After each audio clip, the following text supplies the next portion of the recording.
2014 પહેલા એક માહોલ બનાવવામાં આવ્યો હતો, अन्ना नहीं आंधी है देश का दूसरा गांधी है, महंगाई ડાયન ખાઈ જાત હે. પછી ગેસના બોટલો લઈ લે માથે ચાલ્યા અને વિરોધ પ્રદર્શન કર્યા અને સાયકલો લઈ લઈને સંસદે ગયા અને પેટ્રોલના ભાવ વધારા વિરુદ્ધ. આ તમામ વસ્તુઓથી એક પ્રોપોગન્ડા ક્રિએટ થાય, જનતામાં એક વિઝન નાખવામાં આવે કે આપણે પર્ટિક્યુલર સરકાર વિરુદ્ધ વોટિંગ કરવાનું છે. હકીકતમાં अन्ना નહીં આંધી દૂસરા દેશ કા ગાંધી એનાથી કોઈ ફાયદો જનતાને થયો 2014 પછી નથી થયો. કોઈ પાસે જવાબ પણ નહીં હોય આનો, અને કોઈ અત્યારે લગભગ अन्ना હજારાને કંઈ જોઈએ નહીં હોય. એ પોતાનું સેટ કરીને બેસી ગયા, એસ્ટાબ્લિશ કરીને બેસી ગયા છે.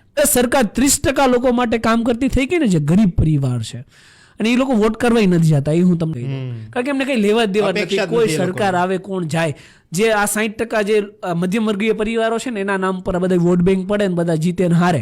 કારણ કે એને એના જીવનમાં કોઈ ફેરફાર નથી કરવાનો. કાલ ઉઠીને એમને બ્રિજ નીચે સુવાનું છે, એમના સંતાનો ઉઘાડા જાટા મારશે, એમના સંતાનો જમવા નથી જ મળવાનું, જે 100%ની વાત છે. તો એ 30% લોકો માટે રોટી, કપડા, મકાન, વીજળી, પાણી અને સારું શિક્ષણ આ જ્યારે મળતું થઈ જાય ને એને કહેવાય રાષ્ટ્ર નિર્માણનું કાર્ય.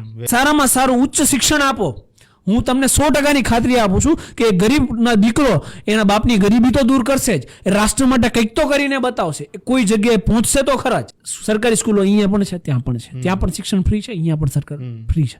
પણ લેવલ છે એક જે હોવું જોઈએ, જે દિલ્હીમાં પણ નથી ને ગુજરાતમાં પણ નથી, રાઈટ?